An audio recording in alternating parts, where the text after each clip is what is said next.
responda. Não sei dizer tudo é novo pra mim. Meu coração se renova. Sinto a esperança invadir o meu ser. Quero ser manso, ser limpo, ser justo e pobre de espírito ser. Tua palavra me sonda, me conta de um reino que espera por mim. Eu te ofereço meu pranto, as dores da alma que faz renascer. Eu ouvi tua voz, teu falar me encantou, e segui caminhar e saber pra onde vou. Eis-me aqui, minha dor serenou.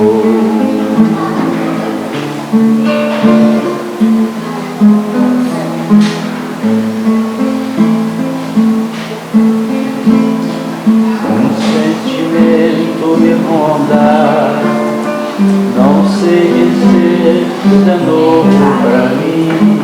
Meu coração se renova, sinto a esperança invadir o meu ser. Quero ser manso, ser limpo, ser justo e pobre de espírito ser. Tua palavra me sonda, me conta de um reino que espera por mim. Eu te ofereço meu pranto e as dores da alma que quer renascer. Eu ouvi tua voz, teu falar me encantou, e segui caminhar e saber pra onde vou. Eis-me aqui, minha dor serenou.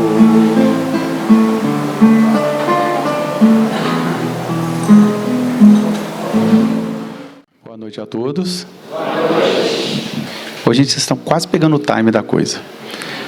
Boa noite a todos. Boa noite. Assim ficou muito, muito melhor. Meus queridos, é com muita alegria que a Casa de Miramês recebe a todos vocês para mais uma noite de estudo à luz da doutrina espírita. E nós vamos falar de um tema bem conhecido nosso, né? Que é o egoísmo, né? E quem vai falar para nós essa noite vai ser o nosso irmão Altair, que vai nos ajudar a enxergar um pouco mais sobre esse assunto, baseado nos ensinamentos do Cristo Jesus. Mas antes eu queria fazer uma pergunta: tem alguém aqui pela primeira vez numa casa espírita ou na Casa de Miramês? Sede bem-vindos, sede bem-vindos. Que Jesus traga o esclarecimento e o conforto que vocês vieram buscar, para a gente começar essa noite de trabalho, envoltos com essa vibração maior que nos cerca. Nós vamos pedir a Jesus o amparo necessário para que os trabalhos possam transcorrer na mais perfeita sintonia com os objetivos mais elevados.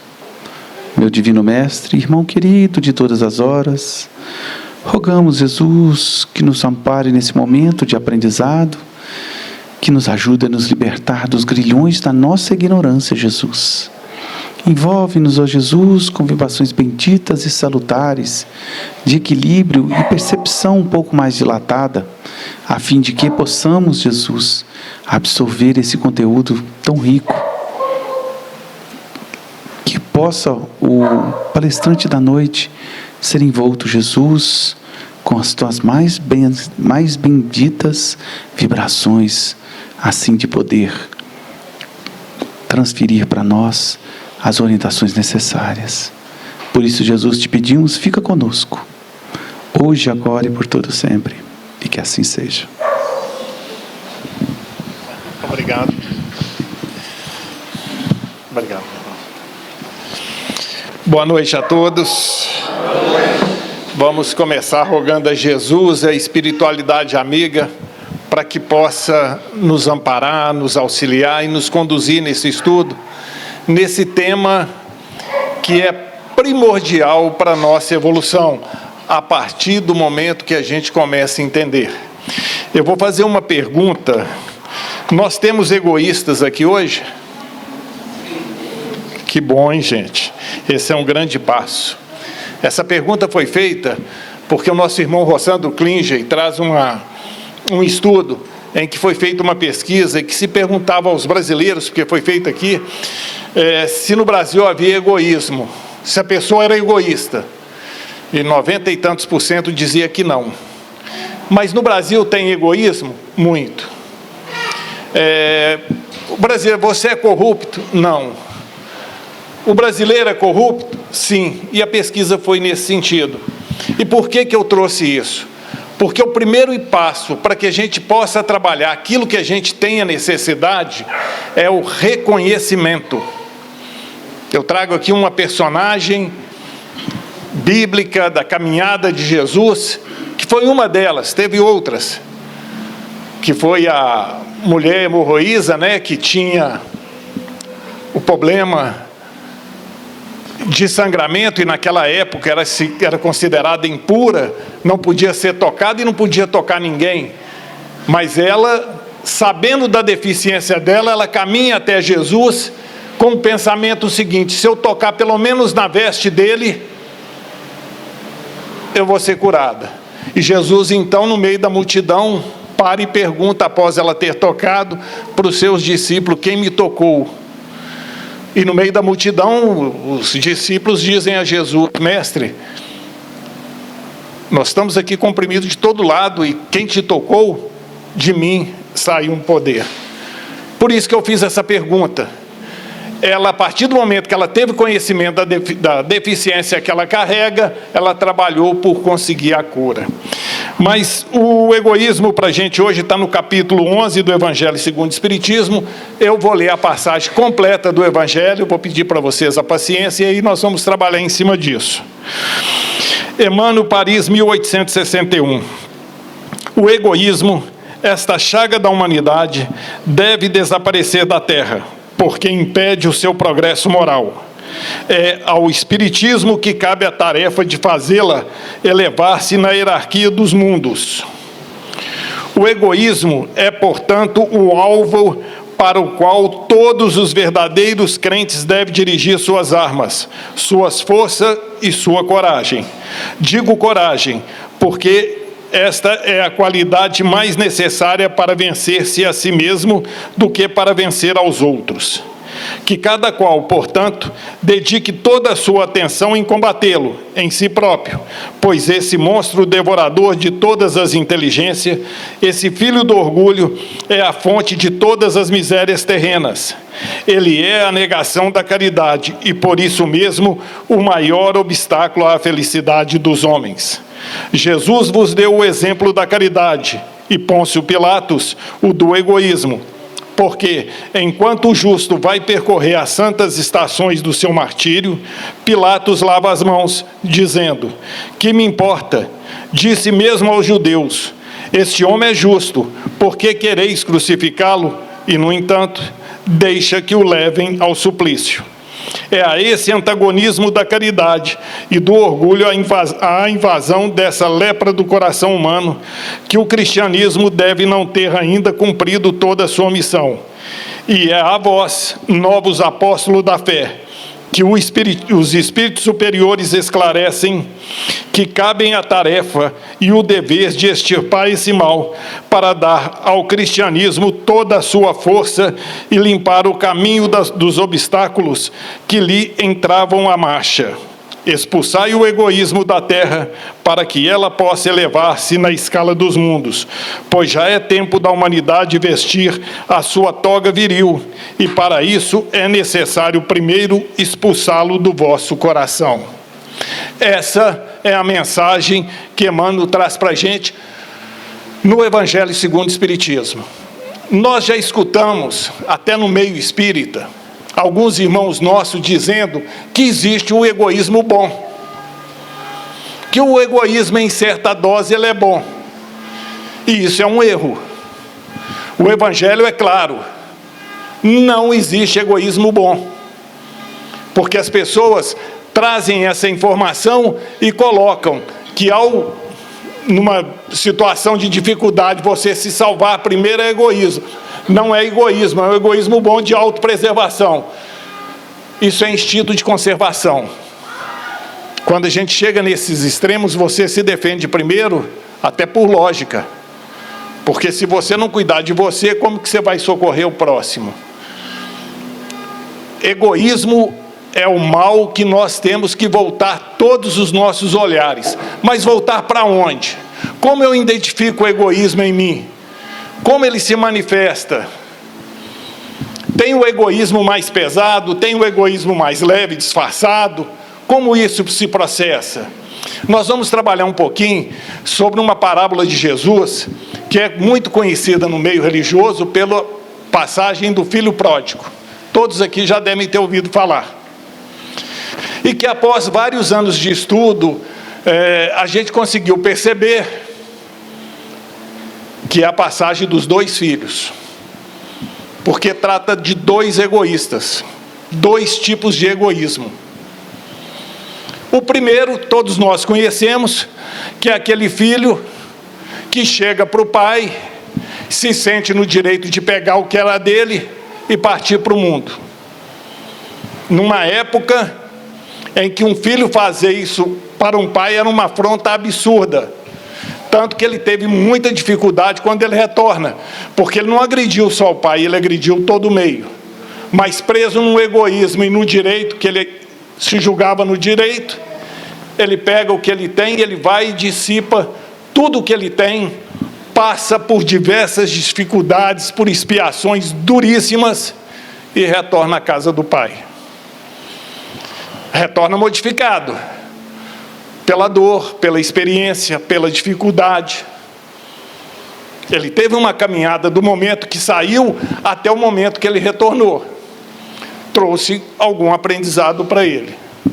E temos o filho que ficou, que é aquele filho que na parábola obedecia o pai, cumpria todos os seus mandamentos, era zeloso, mas ele tinha em si o egoísmo também, porque quando o irmão volta, ele não consegue recebê-lo.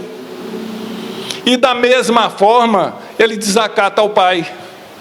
Porque o pai, ao ver o filho, vai até ele, o beija, e depois nós vamos ver esse contexto do beijo para vocês entenderem, e o recebe e faz uma festa. O filho chegando, a hora que ele tem a informação que o irmão estava lá dentro, ele senta do lado de fora, afronta o pai e não entra. E cobra do pai.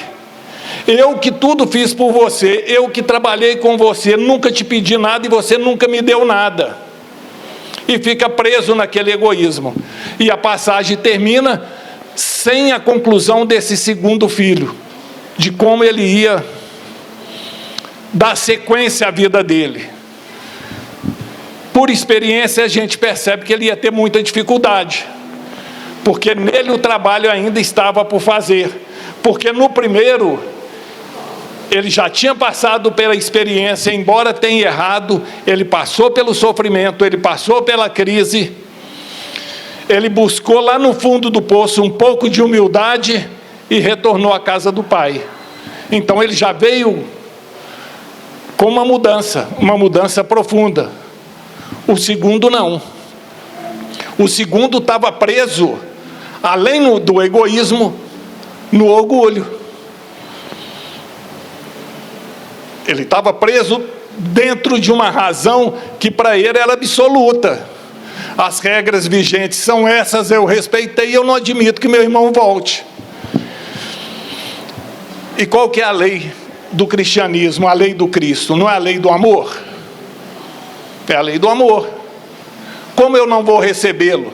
Quem constituiu esse filho como juiz daquela situação? Eu dei o exemplo para vocês aqui, eu falei do beijo do pai. Sabe o que significava o beijo naquela época? O pai teve dois movimentos muito interessantes, que denota humildade e crescimento espiritual. O primeiro foi que ele correu até o filho. Naquela época, ancião não corria. Ancião era extremamente respeitado. Extremamente respeitado. Quando ele corre, ele chama a atenção de todos naquela comunidade em que ele vivenciava. É como você vê hoje, se você tiver aqui alguém que trabalha nos bombeiros, fardado ali para segurança, o bombeiro correr. Pode correr todo mundo, mas se o bombeiro correr, chama a atenção de todo mundo, não chama? A tendência da gente é ir atrás, né? Pois bem, ele corre até o filho e vai dar nele um beijo no rosto. O que é o significado desse beijo? Antigamente, se eu tivesse qualquer conflito, vamos colocar que eu e o Paulo tivéssemos um conflito. Nós iríamos eleger aqui, no caso, o Marcelino como nosso amigo, e ele ia mediar o conflito. Porque não existia justiça, não existia juiz. Era assim que as coisas eram resolvidas. E quando tudo estava pacificado, quando eu e Paulo chegassem num acordo, o que selava esse acordo era um beijo no rosto. Então, quando o pai vai até o filho e dá nele um beijo, ele mostra para o meio que ele vivenciava, pela comunidade, que ele e o filho estavam pacificados, que ele havia perdoado o filho. Tanto que o filho é recebido pelo meio, devido a essa atitude dele. O irmão não conseguiu perceber. Vamos tentar entender por que o irmão não conseguiu perceber nesse egoísmo mais sutil, porque à vista do meio ele estava justificado, ele era o filho que respeitava o pai, que nunca saiu, que sempre trabalhou junto, que não desperdiçou dinheiro. Mas qual que era o fundo do pensamento dele, quando a gente vai trabalhar essa passagem mais profunda? O irmão saindo, a herança que ficou era toda dele. Se ele recebe o irmão de novo, o que ele ia ter que fazer? Partir o que tinha com o irmão. E ele ainda não dava conta. É esse egoísmo que a gente tem que começar a trabalhar, que nós vamos trabalhar um tiquinho. Que nós temos. Que nós, dentro do estudo, percebemos alguns filhos do egoísmo. O primeiro dele é o melindre. Toda vez que acontece algo que nos tira da zona de conforto, nós vamos para o melindre.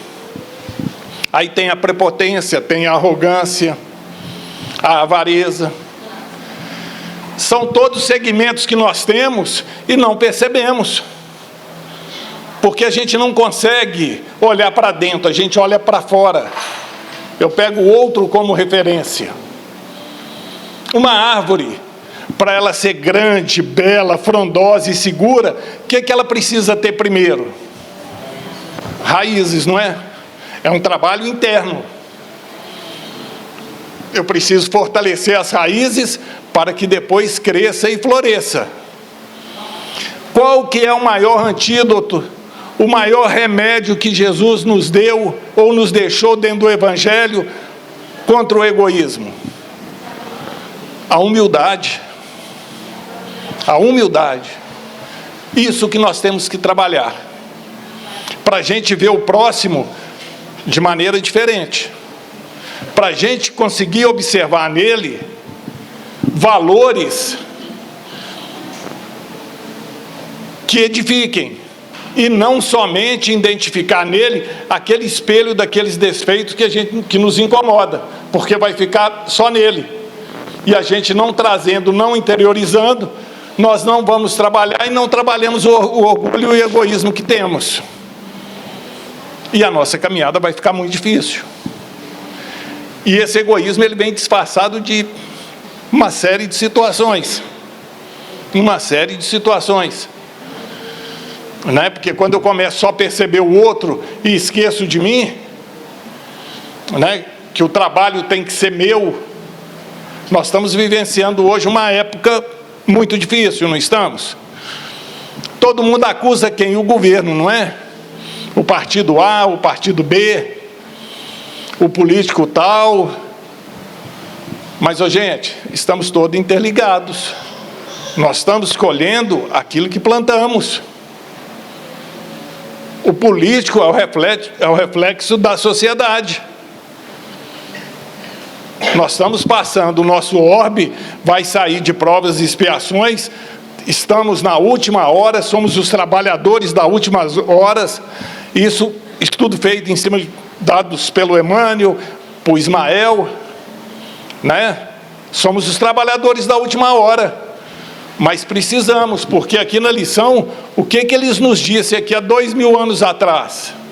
Só quando estiparmos o egoísmo é que esse orbe conseguirá dar o salto que precisa.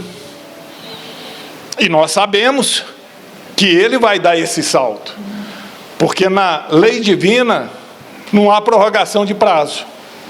Se está marcado para determinada data, é como um navio que vai partir para um cruzeiro. Ele não atrasa, ele sai no horário exato. Nós podemos atrasar e vamos ficar para trás, vamos em outro. Vai ser nos conseguido outro e nós vamos. Mas aquele vai partir. O orbe terreno vai passar de mundo de prova e expiações para a regeneração. Ele vai passar.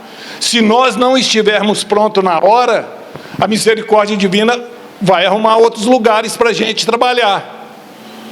Não igual à terra, provavelmente em situação mais inferior ou igual, para que a gente tenha a oportunidade de trabalhar ainda aquilo que não conseguimos. Nós podemos, para ilustrar isso e para vocês entenderem, essa contagem partiu da época adâmica, né, que é a época de Adão. Na pergunta 50 do Livro dos Espíritos e 51, na pergunta 50, Kardec pergunta se Adão foi o primeiro homem que habitou esse orbe, habitou a Terra. A resposta dos Espíritos: não foi o primeiro e nem o único. E na 52, ele faz a pergunta em que época que Adão teria vivido aqui. E a resposta vem trazendo, na observação, há 4.000 anos da data que assinalais. Quer dizer, há 4.000 anos antes de Cristo. Então, 4.000 anos antes de Cristo, mais 2.000 anos depois de Cristo, nós temos 6.000 anos. Não tem aquele ditado que diz que descansarás o 7º dia, trabalharás 6 e descansará o 7º? No Evangelho segundo o Espiritismo, Kardec traz essa época como convalescência, que é esse período da regeneração. Então você tem 4.000 anos, com mais 2, 6.000 anos, com mais 1.000, 7.000 anos. A semana, porque, como diz Pedro,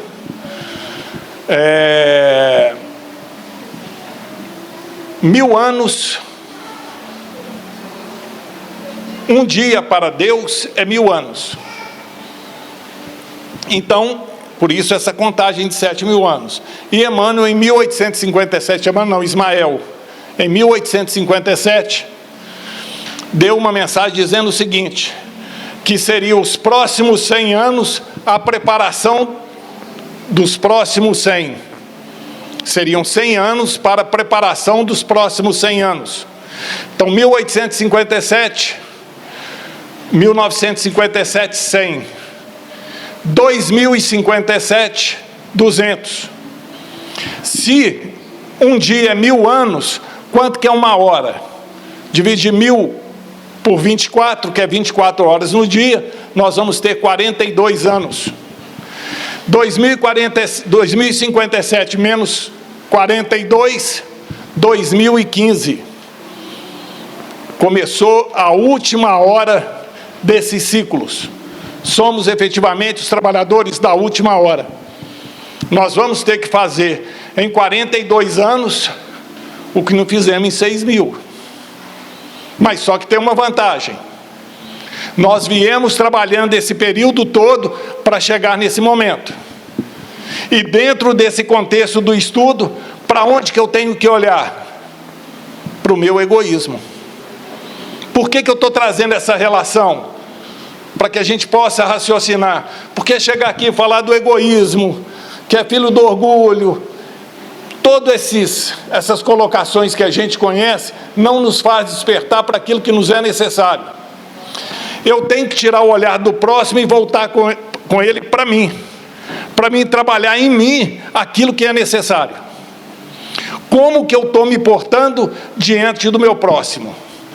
Nós falamos aqui do melindre, você tem os ciúmes, que é filho do orgulho e do egoísmo. Por que eu tenho ciúmes? Sentimento de posse é meu.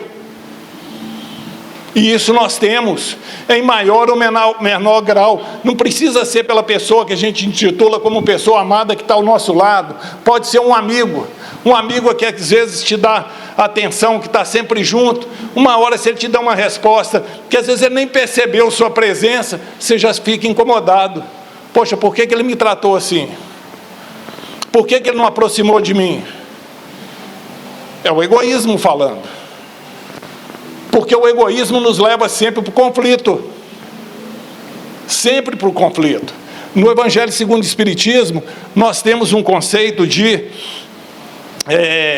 tormentos voluntários e involuntários. Involuntários é aquele que já está programado para a nossa encarnação, nós vamos ter que passar por eles e vamos ter que trabalhar. E o tormento voluntário é aquele que eu crio para mim. E o egoísmo me faz criar muitos tormentos.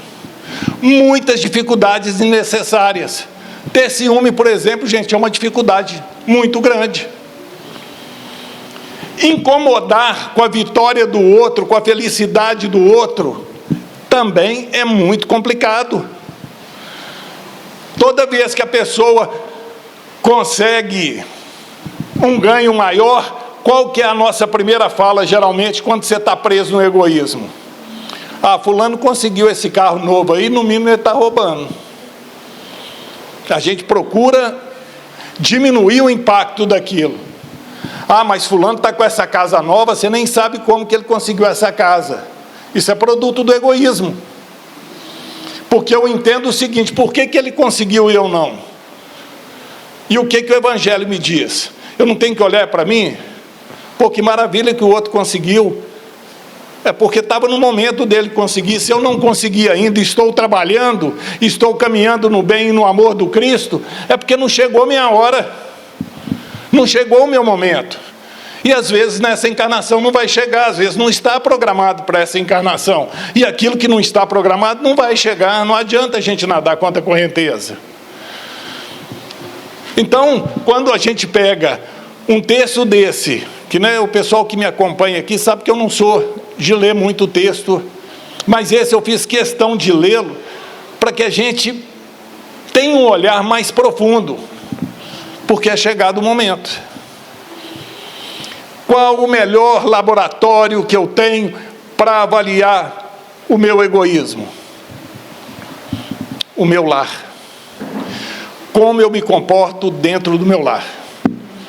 Ali é o espaço ideal.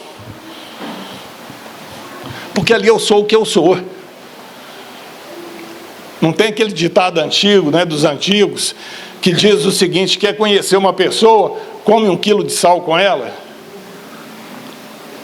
O que é comer 1 quilo de sal com uma pessoa? Leva um tempinho, não leva? Você vai desarmando das suas reservas, não é?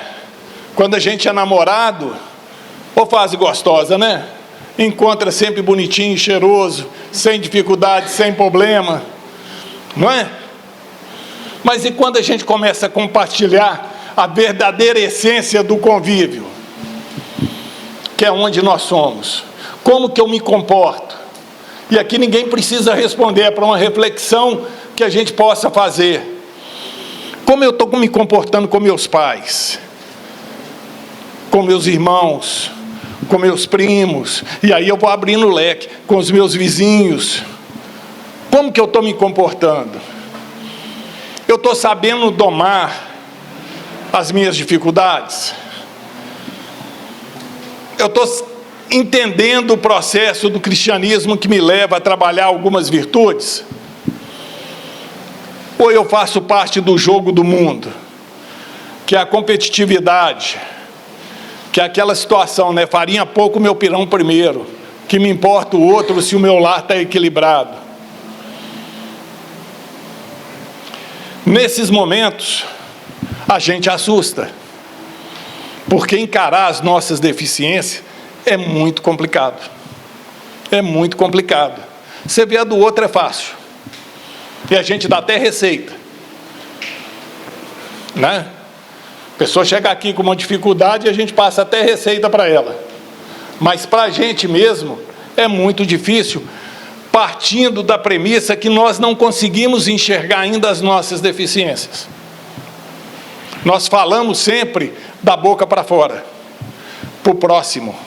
Eu falo de egoísmo, mas pensando no próximo, nunca pensando em mim. Quando eu vou fazer um estudo desse aqui, por exemplo, quando a gente começa a tomar consciência, é pesado, porque você bate de frente. Isso é tão gostoso dentro da espiritualidade, gente, porque quando a gente começa a fazer estudo, né, participar de qualquer atividade assim, a gente imagina sempre que a gente está trabalhando para o próximo, né? E a hora que a gente percebe que o mais necessitado, e por isso que o assunto chegou primeiro, é para a gente, é para um trabalho interno, isso que nós estamos fazendo aqui, relembrando aquilo que nós trazemos do plano espiritual, porque todos aqui com certeza já ouviram isso do plano espiritual, né? Já conhece todo o processo, independentemente da religiosidade, católico, evangélico, espírita, budista, todos conhecem reencarnação. É como o dia e a noite. Se acreditando ou não, vai ter o dia, vai anoitecer e vai tornar amanhecer. Nós já passamos por esse processo várias vezes. Por isso que eu falei aqui, de fazer em 42 anos o que nós não fizemos em 6.000 anos. Porque agora está mais fácil. O nosso campo já vem sendo trabalhado há muito tempo.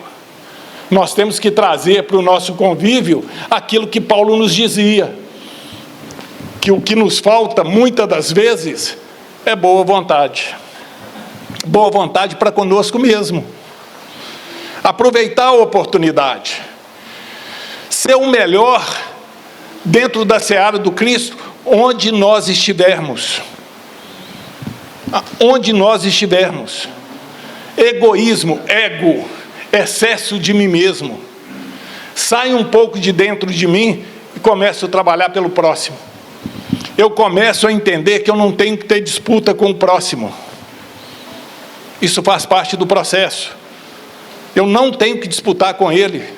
Eu tenho que vivenciar com ele. Então, aquela pessoa de dentro da minha casa que eu acho insuportável, eu vou começar a olhar para ela de maneira diferente. Eu vou começar a olhar como uma ferramenta para trabalhar o meu egoísmo, para trabalhar o meu orgulho, para trabalhar as minhas deficiências, um empréstimo divino que está ali à minha disposição para que eu possa fazer e produzir em mim as mudanças necessárias. Olha que bacana. Eu deixo de ter um complicador para ter um facilitador. Mas se eu estou preso no egoísmo, eu não vou conseguir enxergar. Eu não vou conseguir perceber. E aí a minha caminhada vai ficar dolorosa. Vai ficar muito difícil. Eu não vou conseguir caminhar. Quando nós trouxemos aqui o exemplo desses dois irmãos, esse que volta quebrantado pelo sofrimento, pela luta, pela dor, pela dificuldade, mas vem em busca do amor do Pai. Quando você está em busca do amor, o que você tem no coração? Amor. Amor. É lei de sintonia. O outro, infelizmente, ainda está preso naquilo que ele acha que ele tem de direito, no orgulho, na prepotência, na arrogância. Porque ele, primeiro, ele estava brigando em cima de um patrimônio que não era dele, ainda era do pai. Mas ele já se sentia dono. Vai levar mais anos para que ele acorde, porque ele não consegue perceber. E eu volto a reafirmar, nós só produzimos mudanças edificantes quando percebemos. Quando percebemos, nós produzimos. Se não perceber, não adianta. Adianta você mostrar a luz para um cego? Ele não vai perceber, ele não tem alcance para perceber. O trabalho ainda está por fazer. Se nós chegamos aqui a esse momento para escutar um estudo desse, que a espiritualidade amiga está nos proporcionando, gente, nós já temos valores, grandes valores que podem ser trabalhados.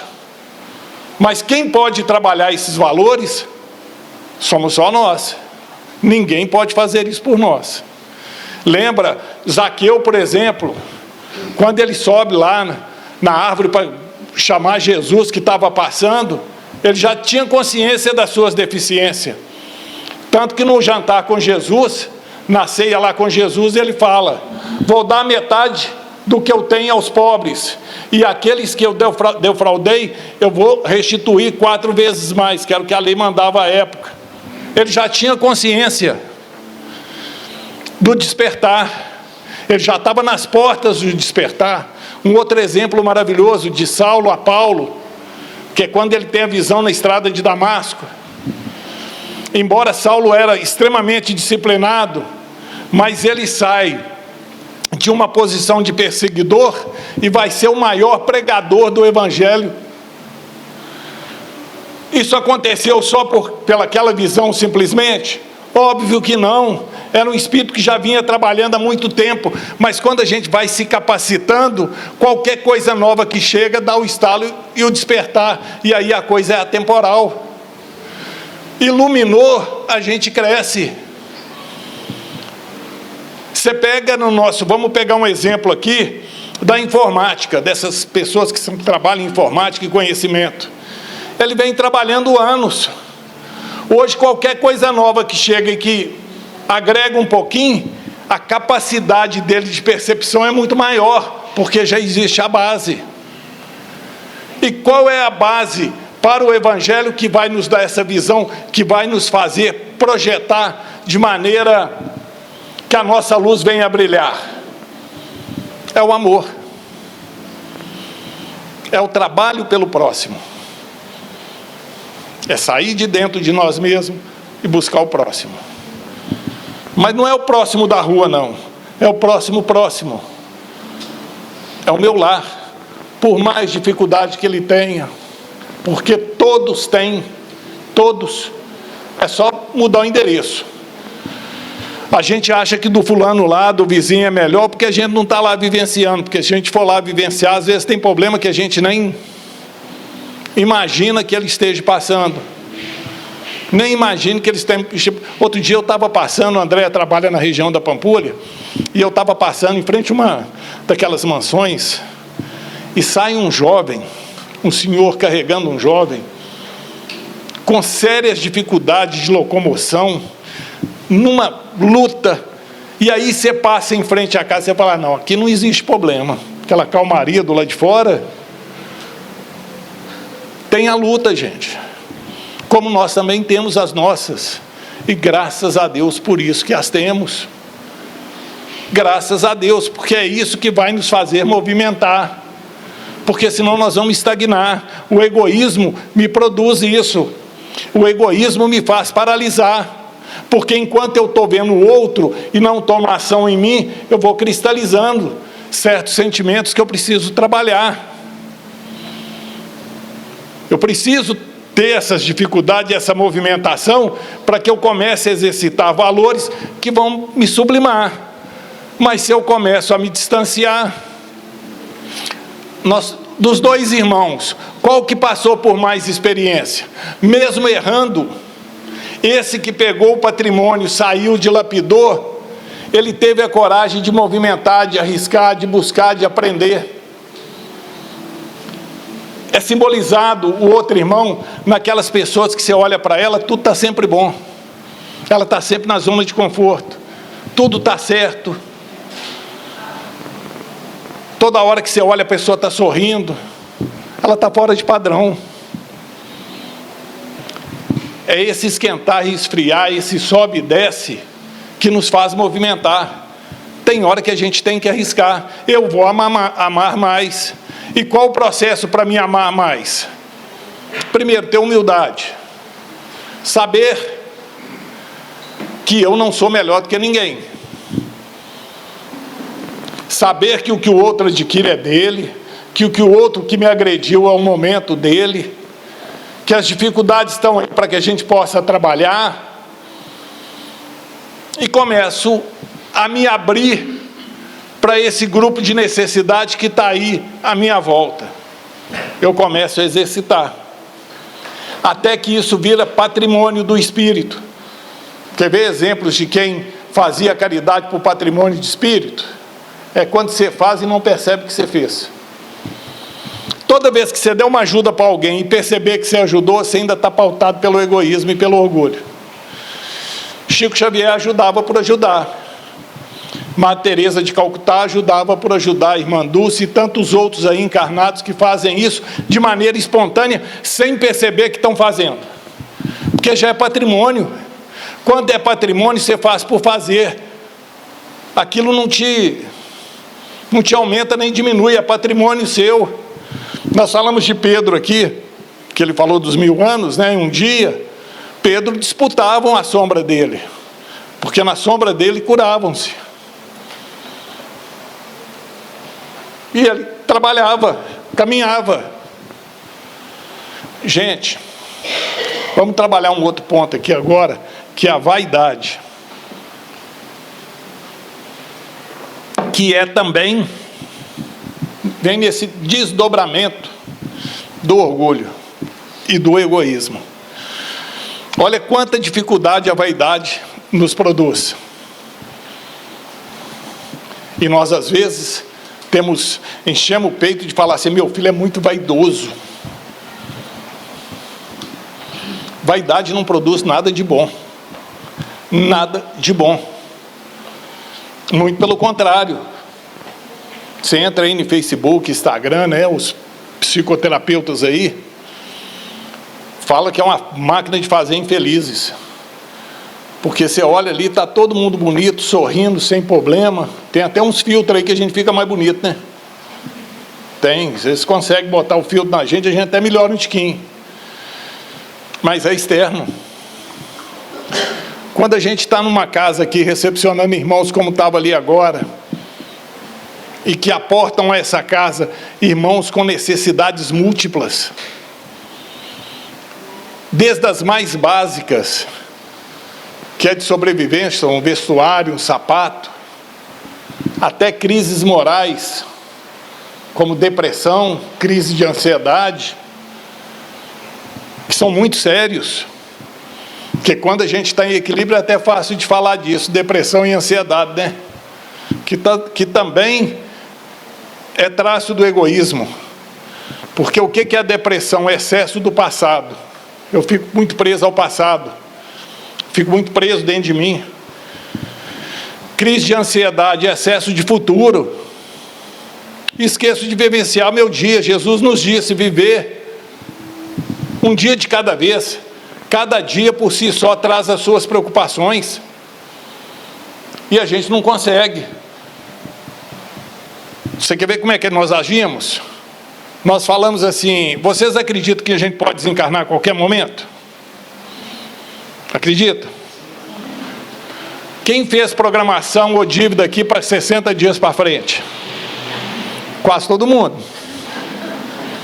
A gente fala que a gente pode desencarnar hoje, mas a gente faz compromisso para 1 ano para frente. Você tira as férias hoje, já está projetando as férias do ano que vem. Então você não conscientizou ainda, né? E pior, a gente cria apego, que é outro sentimento terrível, que nos faz sofrer muito, que parte do campo da avareza, que está dentro do orgulho. E para mim ter apego, eu preciso ter muito dinheiro? Não. Eu preciso ter desequilíbrio. Tem pessoas que têm apego a uma simples canequinha. Se perder aquela caneca, o mundo para. O outro é meu filho, minha filha, meu marido. Né? A gente entende, a gente não consegue perceber que tudo na vida é um ciclo. Que aquilo que você tem que vivenciar vai ficar do seu lado enquanto você precisa crescer. Depois que você cresceu, vai romper. Isso é fato, gente. É lei da natureza. É lei da natureza. Tudo nasce, cresce, tem um declínio e morre. É assim com as árvores, não é? Semente, cresceu, chega no seu poder produtivo e vem o declínio, até que ela morre. É assim conosco. É assim com nossos filhos, com a nossa esposa, com o marido, com os amigos, com o trabalho. Só que quando um ciclo fecha, nós pegamos o apego, a gente não quer largar. Tormento involuntário, e aí vem o sofrimento, vem a dor, e a gente vai remoendo aquilo, até que a gente começa a fazer a prece, e vem um mentor lá e fala assim: meu filho, solta isso aí, está na hora, né? Vamos caminhar, vamos passar para a página da frente. Já deu, o aprendizado já veio. A gente trabalha numa espiral, mas às vezes a gente fica com aquele disco arranhado, parado no mesmo lugar, e a dor vem, e a dificuldade vem, e a gente está ali.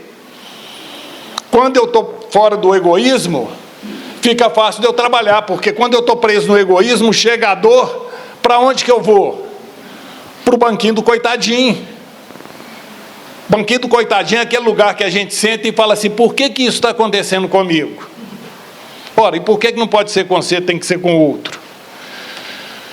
E aí a gente fica ali um tempo.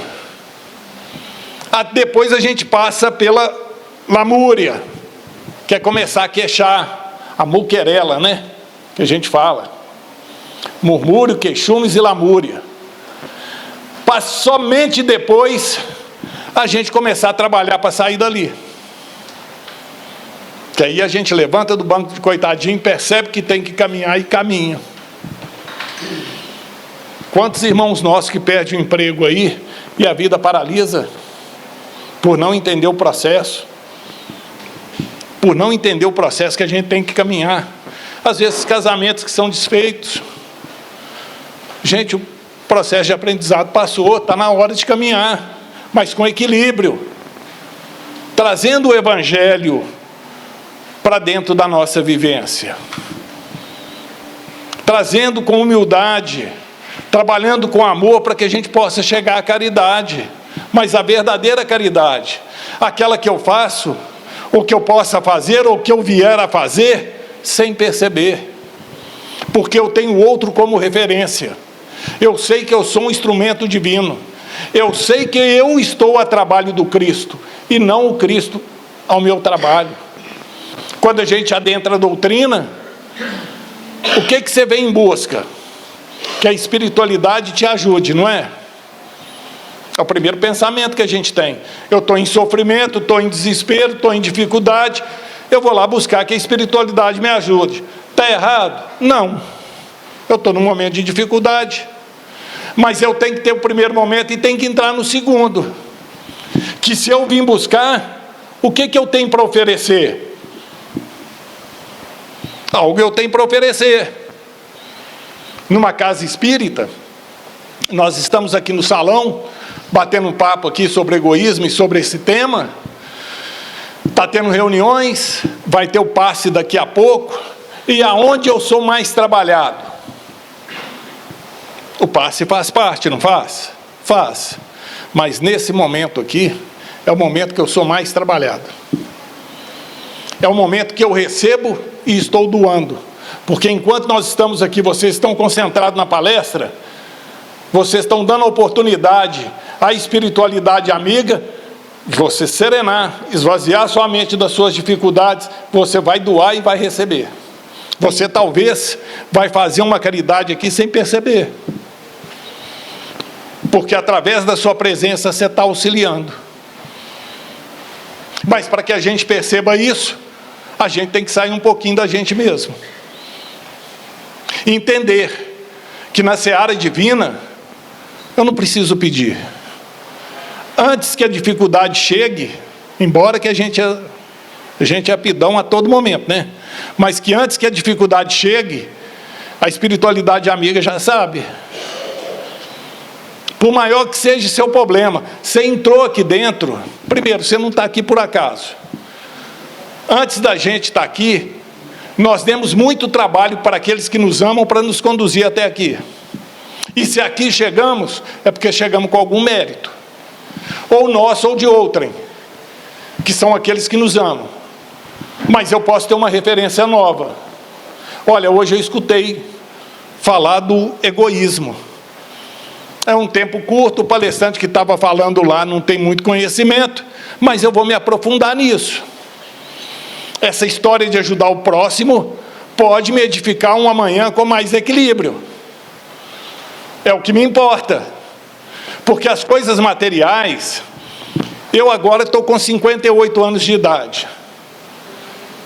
Se você me perguntar como que você viveu os 58 anos de idade, eu não vou lembrar. Mas eu sei que eu fui amparado pela misericórdia divina 24 horas por dia, porque eu estou aqui. E que minha oportunidade aqui ainda não terminou. Enquanto eu permanecer aqui, eu tenho algo para fazer. Mas eu volto a colocar.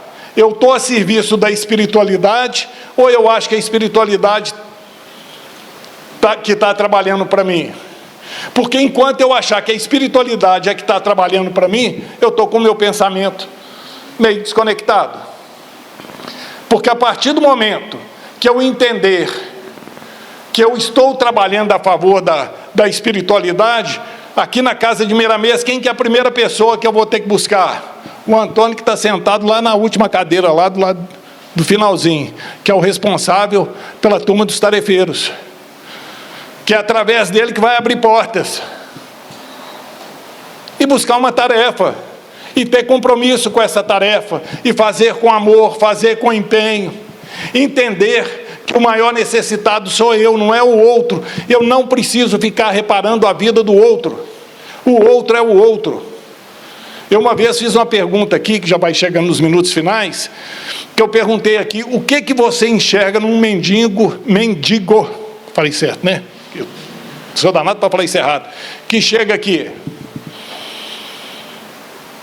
Porque quando a gente vê essas pessoas, a gente tem um certo preconceito e trata cheio de dedos, né? Porque a gente enxerga somente o que a gente está vendo. Tem uma passagem do Chico Xavier, que eu já falei ela aqui, que ele estava caminhando com alguns companheiros e tinha uma pessoa numa situação dessa do outro lado da rua. O Chico deixou o pessoal que estava caminhando com eles de um lado e atravessou a rua. E foi lá e conversou com aquele irmão. O pessoal que estava com ele, qual que é o primeiro pensamento? Gente, Chico está demais, caridade é bom, mas nem tanto, né? Mas Chico foi lá. Quando ele volta, ele senta com eles depois e fala: o que me chamou a atenção naquele irmão é a luminosidade do espírito dele. Um mendigo que estava na rua, em grande dificuldade.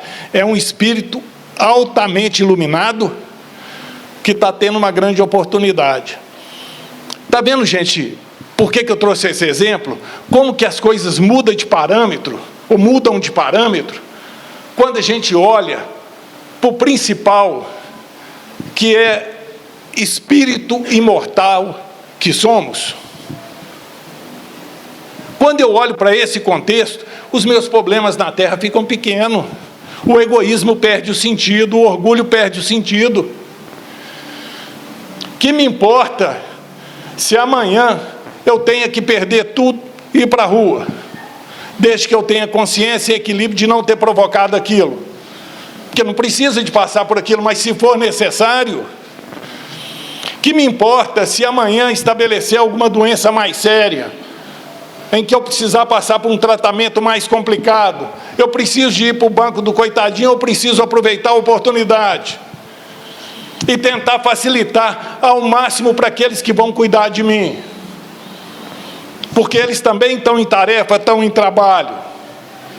Quando o meu olhar está no próximo, eu consigo edificar. Mas quando eu estou fechado no meu egoísmo, tudo fica muito pesado.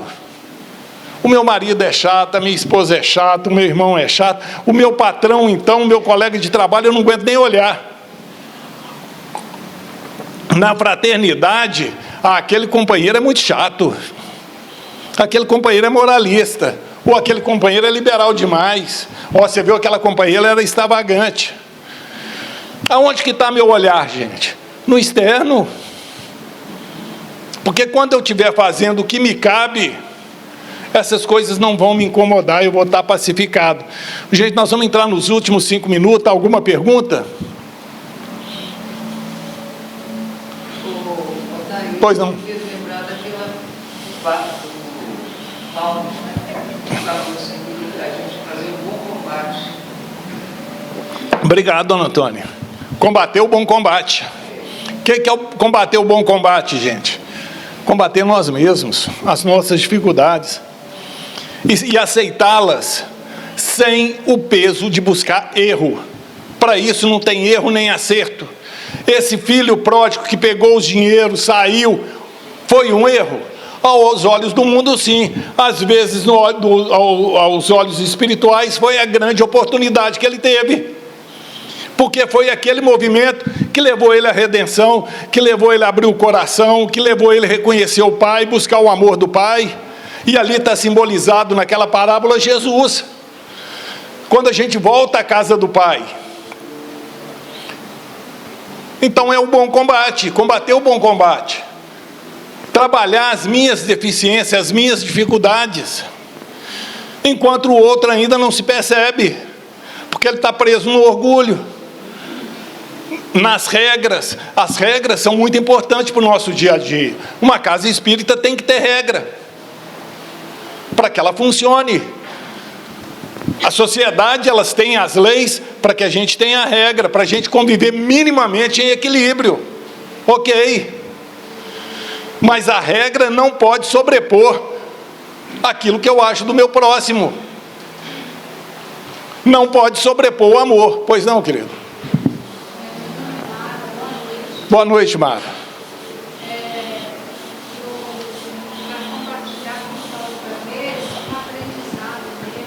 Sim.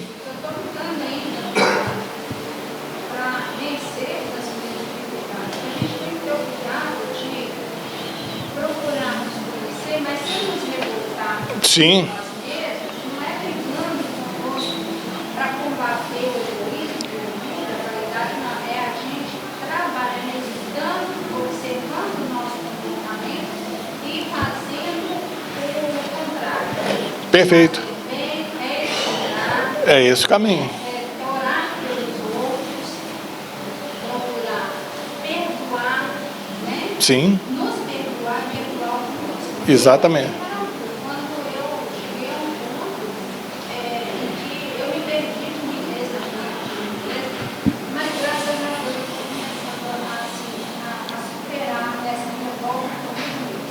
Esse é um trabalho, Mara, né?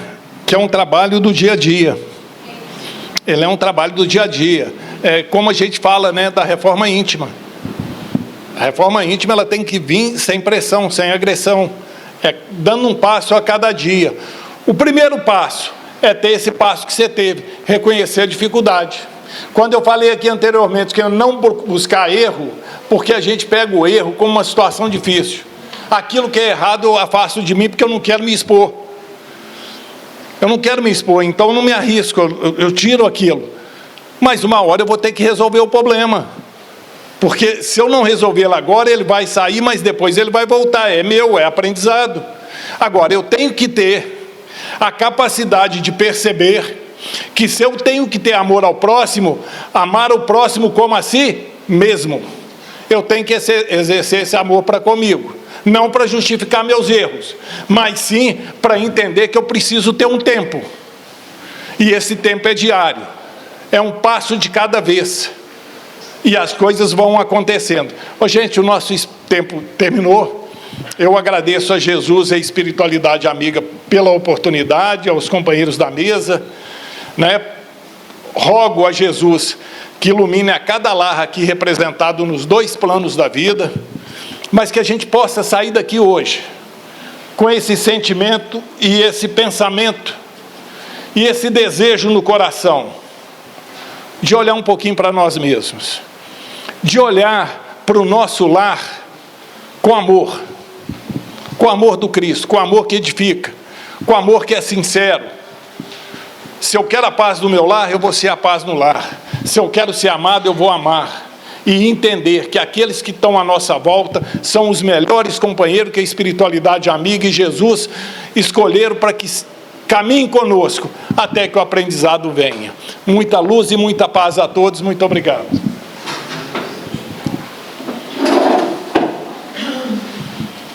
Obrigado, meu irmão.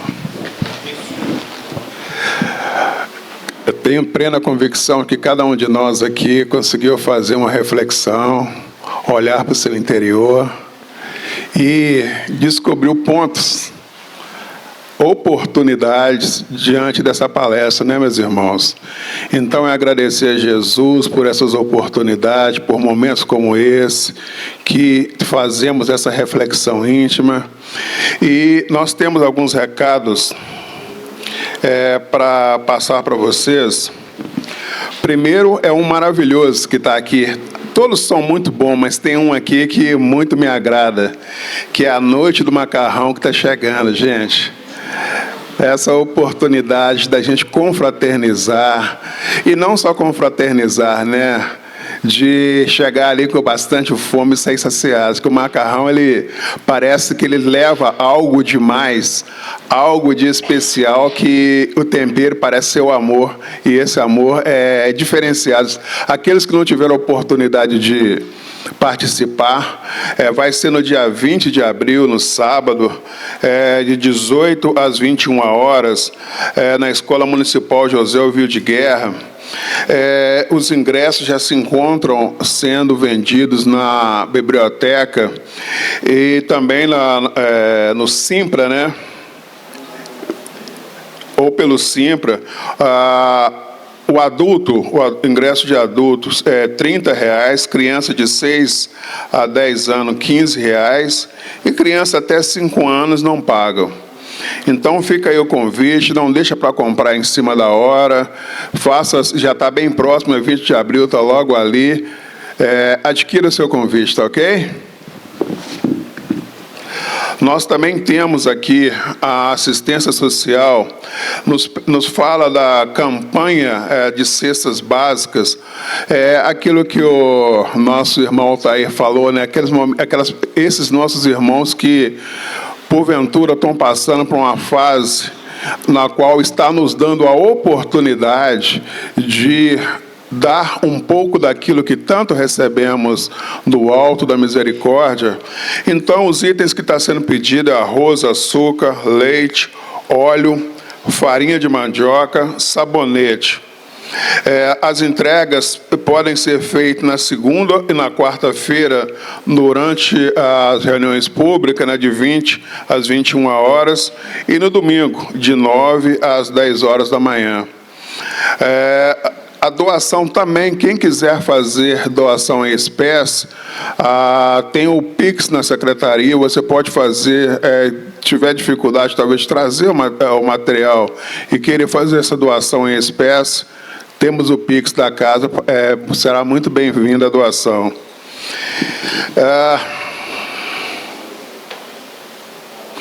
Nós temos também, durante a reunião pública, dos dias da reunião pública, domingo, de 9 às 10, segunda e quarta, o atendimento fraterno, que muitas vezes a gente chega aqui trazendo uma questão íntima, precisamos de conversar com alguém, temos essa necessidade, é só apresentar-se na recepção, falar que necessita dessa conversa fraterna. Nós temos pessoas preparadas que, em nome de Jesus, vão estar te ouvindo e, pela intuição, trazendo aí as orientações necessárias. E, além disso, nas quartas-feiras, nós temos a orientação espiritual, que é aquele que sentia a necessidade de buscar orientação da espiritualidade, só chegar um pouco mais cedo, até às 19h45, o tempo máximo para pedir essa orientação, mas é por ordem de chegada e os números são limitados. Então, chegue o quanto antes, a partir das 19 horas, e peça essa orientação, ok? Nós temos a Mara, né, Mara, que vai trazer um recado especial aqui para a gente. Por favor, minha irmã. Boa noite, gente. Boa noite. Vocês estão me ouvindo? Sim. Que bom. Eu tenho uma xará e meu nome é Mara Regina. Olha, muitos me veem aqui sempre, e hoje eu quero convidá-los a seus filhos, netos, sobrinhos, porque nós temos um departamento muito importante, que é o DIGE, que é o Departamento de Infância e Juventude. Então, nós estamos oferecendo mais uma tarefa aos domingos, de 9 às 10, horário da reunião, né? Venham com os meninos, que é a partir de 12, 13, 14, e a gente vai administrando de acordo com o que vai aparecendo, né? A FEB tem umas orientações, mas sempre chega alguém que está com 10 anos, mas a gente dá a mesma assistência. Então, nós contamos com vocês, com o carinho de vocês, para orientação dos nossos pequenos. Já que a Altair trouxe uma reflexão aí muito séria, e isso tem atingido muitos nossos jovens. Graças damos àqueles que têm uma família que dê suporte. Nós contamos com vocês. Estejam convidados, nem que seja pela orelha, mas traz. Obrigada, viu? Segura aqui um pouquinho, minha irmã. Sim. Logo após a nossa prece de agradecimento, a prece final, nós vamos ter o passe. Aqueles que sentirem ainda a necessidade do passe, logo após a prece final, faça a fila aqui à direita, mantenha-se por caridade no silêncio, e logo em seguida, após a nossa prece de agradecimento, nós vamos estar iniciando, tá bom? Nós vamos pedir a Mara que por caridade faça essa prece junto com todos nós. Faz o microfone. Então, meus amigos, vamos cerrar nossos olhos um pouquinho, desligar do mundo lá fora. Vamos trazer o nosso mundo para nós. E vamos pensar em Jesus. E dizer a Ele que somos muito gratos, independente do que estamos vivendo, enfrentando, sendo desafiados, não estamos sozinhos, nunca. Gratidão é a palavra que deve iniciar o nosso dia, e gratidão ao terminar. Obrigada, Senhor Jesus. Obrigada a todos os amigos espirituais que aqui estão conosco, trabalhando cada coração. E que este momento seja levado para onde nós formos, para onde estivermos e com quem estivermos. Obrigada, Mestre Jesus. Obrigada, Deus nosso Pai. Acompanhe-nos em paz para os nossos lares. Que seja feita a sua vontade antes das nossas. Que assim seja.